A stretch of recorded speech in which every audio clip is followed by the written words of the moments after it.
नमस्कार दोस्तों, कैसे हैं आप सभी लोग। उम्मीद करता हूँ सभी लोग स्वस्थ हैं, सुरक्षित हैं और खुश हैं। काफी सारे लोगों के मैसेज आए मेरे पास। काफी सारे लोग मुझसे जानना चाहते थे कि सर आप बैक टू बैक जीएसटी के ऊपर ही क्यों वीडियो बना रहे हैं, आप इनकम टैक्स के लिए क्यों क्यों कोई कोई वीडियो नहीं बना रहे। तो आज उन सभी लोगों के लिए मैं इनकम टैक्स के लिए एक वीडियो लेकर आया हूँ। इनकम टैक्स के ऊपर हम डिस्कस करेंगे income tax slab, income tax rate for different different persons, for different different categories. ये सारी चीज हम इस वीडियो में डिस्कस करेंगे। सबसे पहले तो वीडियो शुरू करने से पहले मैं आप सभी लोगों का धन्यवाद देना चाहता हूँ कि आप सभी लोग मुझे मेरी वीडियोस के लिए इतना सम्मान दे रहे हैं, इतना प्यार दे रहे हैं। इन सभी चीजों के लिए मैं आपको धन्यवाद देना चाहता हूँ। तो गाइस वीडियो शुरू करते हैं। सबसे पहले हम आज डिस्कस करेंगे इनकम टैक्स स्लैब के बारे में। सो गाइस शुरू करते हैं income tax slab. Income tax slab individual HUF के लिए फॉर फाइनेंशियल ईयर 2020-21, जिसका असेसमेंट ईयर 21-22 होता है। सो गाइस 20-21 फाइनेंशियल ईयर के लिए हमारे पास दो स्लैब हैं इंडिविजुअल एचयूएफ के लिए। दो स्लैब क्यों है? एक तो ओल्ड रिजीम है और एक न्यू रिजीम है। न्यू रिजीम पहले ही बता देता हूँ कि ये ऑप्शनल है, ठीक है। सबसे पहले डिस्कस करते हैं न्यू रिजीम में क्या टैक्स रेट्स हैं इंडिविजुअल एचयूएफ के लिए, ठीक है। इंडिविजुअल एचयूएफ के लिए सबसे पहले जो स्टार्ट किया गया है 2.5 लाख तक आपका कोई टैक्स नहीं है। 2.5 लाख तक स्लैब जो पहले भी ओल्ड रेजिम में भी टैक्स फ्री था, इसमें भी टैक्स फ्री रहेगा। और 2.5 से 5 लाख तक आपको 5% का रेट दिया जाता है, लेकिन आपको टैक्स नहीं देना है क्योंकि 87A की रिबेट आपको उसमें मिल जाती है न्यू रिजिम के अंदर भी। तो जैसे जैसे उसके बाद आगे हमारी इनकम 2.5 लाख बढ़ती रहेगी, वैसे वैसे हमारा 5% ऐड होता रहेगा। जैसे 2.5 से 5 आए हम तो 5% हो गया, लेकिन वो 87A की वजह से एग्जम्प्ट हो गया। उसके बाद जैसे हम आगे आएंगे 5 से 7.5 हमारा रेट 5% और बढ़ जाएगा, 10% हो जाएगा। 7.5 से 10 हमारा रेट और बढ़ जाएगा, वो 15% हो जाएगा। और जैसे हम लोग 10 से 12.5 आएंगे हमारा रेट 20% हो जाएगा। 12.5 से 15 रेट 25% हो जाएगा। और 15 से अबव वालों के लिए रेट 30% का रहेगा। ये रेट है न्यू रिजीम के अंदर। न्यू रिजीम में अगर कोई इसको ऑप्ट करता है तो उसको इस तरीके से टैक्स का भुगतान करना होगा। इसमें सबसे इंपॉर्टेंट चीज क्या है, अगर न्यू रिजीम कोई पर्सन ऑप्ट करता है तो उसको कुछ कुछ डिडक्शंस और अपने एग्जेम्पशंस छोड़ने होंगे। सो गाइस न्यू रिजीम के ही कुछ फीचर्स डिस्कस करते हैं कि न्यू रिजीम जो टैक्स रेट जो अभी हमने डिस्कस किया उसमें एप्लीकेबिलिटी किन किन पर्संस के ऊपर रहेंगी। तो एप्लीकेबल रहेगा इंडिविजुअल और एचएफ के ऊपर। इंडिविजुअल और एचएफ वो पर्संस जिनका एज 60 से बिलो है, या 60 से अबव टिल 80 तक है, या 80 से अबव है। मतलब सीनियर सिटीजन और सुपर सीनियर सिटीजन के लिए भी यही टैक्स रिजीम रहेगी, उसमें कोई डिफरेंस नहीं रखा गया है न्यू रिजीम के अंदर। लिस्ट ऑफ एग्जेम्पशंस जो हमको फॉलो करनी होगी, लिस्ट ऑफ डिडक्शन जो हमको फॉलो करनी होगी, वो हम लोग डिटेल में डिस्कस करेंगे इस वीडियो के लास्ट सेगमेंट में। और 87A की रिबेट की जो हम बात करी थी हमने, वो इस न्यू रिजीम में भी एग्जैक्टली सेम रखी गई है। अगर किसी एसएससी की इनकम 5 लाख से, कौन सी income? Total income. Total income means after deduction. After deduction total income किसी एसएससी की इनकम 5 लाख से कम है तो उसको 87A का रिबेट दिया जाएगा और उसका टैक्स 12,500 तक माफ हो जाएगा। अगर किसी का इनकम 5 लाख से ज्यादा है तो वो 87A की रिबेट के लिए एलिजिबल नहीं होगा। गाइस न्यू रिजीम में भी सरचार्ज का प्रोविजन रखा गया है। अगर आपकी टोटल इनकम 50 लाख रुपए से ज्यादा है तो सरचार्ज की परसेंटेज 10% रहेगी, या अगर आपका टोटल इनकम 1 करोड़ से ज्यादा है तो सरचार्ज 15% रहेगा। अगर आपका टोटल इनकम 2 करोड़ से ज्यादा है तो फिर सरचार्ज 25% रहेगा। और अगर आपका टोटल इनकम 5 करोड़ से ज्यादा है तो सरचार्ज का रेट 37% रहेगा। और बात करें एजुकेशन सेस की, एजुकेशन सेस भी प्रीवियस रिजीम की तरह 4% ही रखा गया है न्यू रिजीम के अंदर ही। गाइस जैसा कि आप जानते हैं ओल्ड रिजीम में टैक्स रेट सेम रहेंगे। क्या रहेंगे मैं डिस्कस करते हैं। जैसे 2.5 लाख तक टैक्स फ्री रहेगा, 2.5 लाख के बाद 5 लाख तक 5% रहेगा, लेकिन 87A की रिबेट ओल्ड रिजीम में भी है।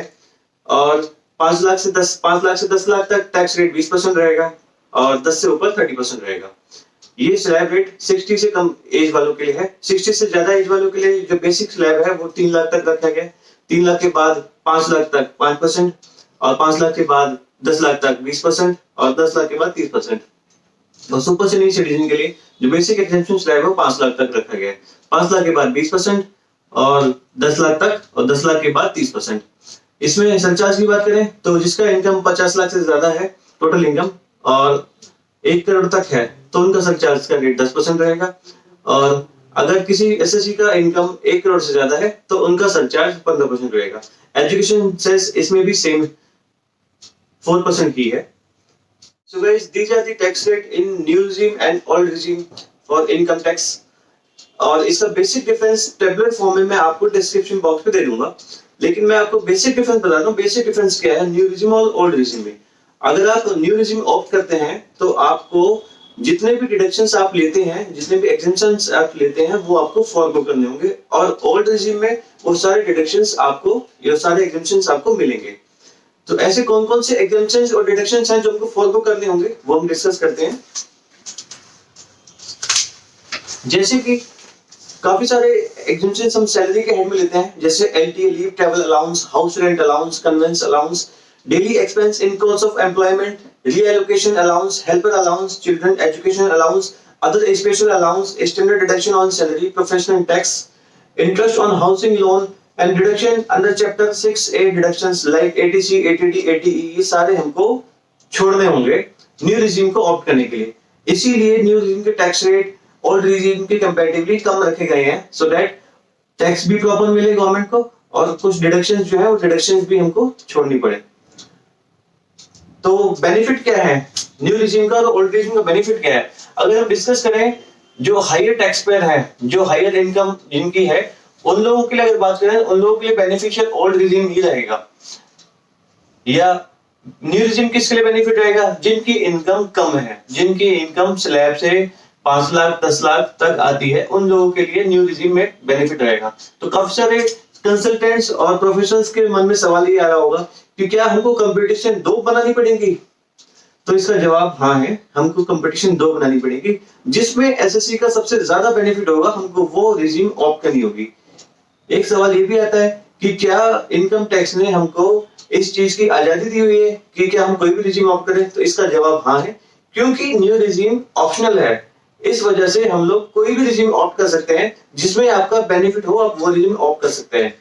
ध्यान रखने वाली क्या बात है? ध्यान रखने वाली ये बात है कि अगर हमने स्टार्टिंग में कोई रिजीम ऑप्ट कर ली तो हम उसको पूरे साल भर हमको सेम रखना होगा, साल के बीच में हम उसको चेंज नहीं कर सकते।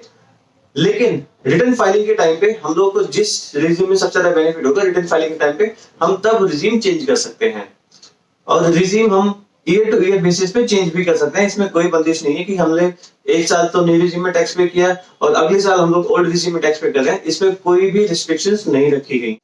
सो गाइस, अगर कोई मुझसे पूछे कि न्यू रिजीम और ओल्ड रिजीम में बेनिफिशियल कौन सी रहेगी, तो एज पर माय ओपिनियन ऐसे एसएससी जो इन्वेस्टमेंट करने में बिलीव करते हैं, जो छोटी बहुत सारी इन्वेस्टमेंट करते हैं, जैसे लाइक हाउसिंग लोन लेते हैं या एलआईसी कराते हैं या मेडिक्लेम कराते हैं, तो ऐसे लोगों के लिए ओल्ड रिजीम ही बेनिफिशियल रहेगी। ओल्ड रिजीम में अपनी वो डिडक्शंस ले सकते हैं, एग्जेम्पशंस ले सकते हैं और अपना टैक्स फाइल कर सकते हैं।